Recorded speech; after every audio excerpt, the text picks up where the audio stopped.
With the rising costs of living, inflation and interest rates, debt management has become an extremely important consideration the last few years.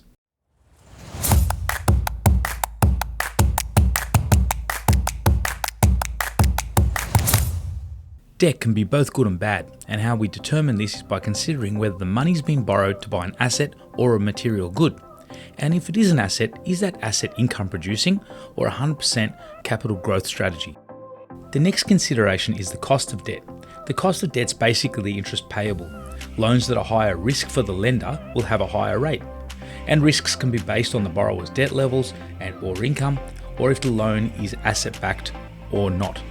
The plan we've all heard over the years is to eliminate bad debt, but how do we really do this? Well, we can start with developing a budget to see if we can find some additional repayment dollars that can be used to reduce debt. We can also look to consolidate to a lower rate a loan facility and also develop a repayment plan. Only when the loan is repaid can we start to grow your wealth.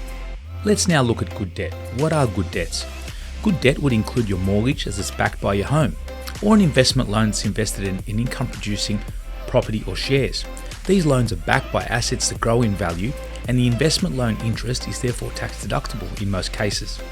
But beware, we don't want to borrow $1 to save 50 cents. It must be a good asset.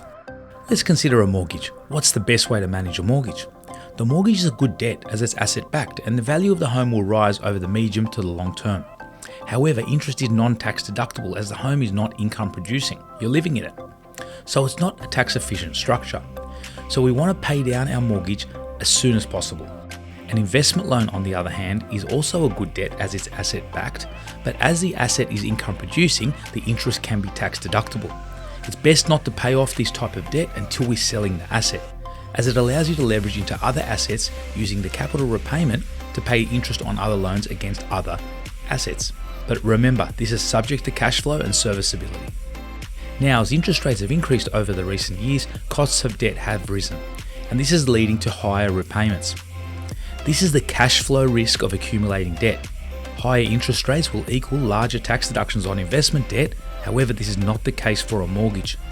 The key is only to take on debt that you can afford at these higher rates, because it can be disastrous to sell an asset in a high interest rate environment due to an affordability issue.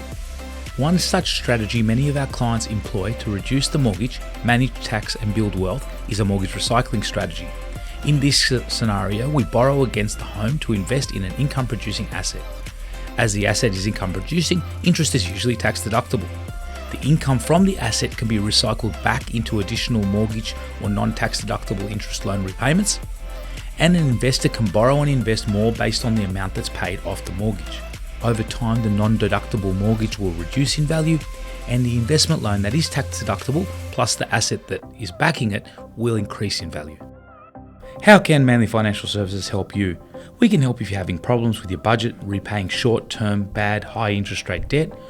We can help if you'd like to buy a home or investment property and would like help on structuring your asset effectively for tax and investment purposes. And we can also help if you'd like a plan to eliminate your mortgage and grow your wealth over the medium to long term. Contact us via our website at manlyfs.com.au or reaching out via email or our office number. And if you found this video informative, please like and subscribe and comment on the best ways you found to reduce debt over time. Take care.